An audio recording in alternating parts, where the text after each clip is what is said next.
এটা হলো একটা $250 মিলিয়ন আইল্যান্ড। আপনাদের যা যা প্রয়োজন লিটারালি সবকিছুই এই আইল্যান্ডে আছে। আর আমি আপনাদের দেখাবো এর সাথে একটা $150 মিলিয়ন লাক্সারি আইল্যান্ডের পার্থক্য, একটা বিশাল $45 মিলিয়ন আইল্যান্ড, একটা $5 মিলিয়ন ফ্রোজেন আইল্যান্ড, আর তার সাথে দেখাবো সব থেকে কম দামি আইল্যান্ড, আর সেটা হলো এটা। আমার মনে হচ্ছে সবাই আমরা এই আইল্যান্ডে ধরবো না। আমার নতুন আইল্যান্ডে আমি এই প্রথম পা ফেললাম।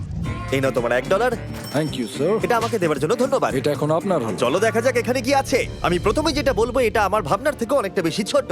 যখন তুমি $1 দেবে তখন একটা ইটের স্তূপ পাবে, একটা পুরনো আমি টয়লেট, বাথরুম খুঁজে পেয়ে আর গেছি। অনেকগুলো কাঠের পোল পাবে। এখানে তো চারিদিকে অনেক পোল রয়েছে। এগুলোকে আসলে পাইলেন্সি চলো বলা হয়। এগুলোর বোর্ড বানিয়ে এখান থেকে আর যাই। যেরকমটা তোমরা দেখছো এখানে আসলে কিছুই নেই, তাই আমি এখন এটাকে উড়িয়ে দেবো। কিন্তু পরে আমরা এই ভিডিওতে যাব একটা $150 মিলিয়ন আইল্যান্ডে আর একটা $250 মিলিয়ন সুপার আইল্যান্ডে। কিন্তু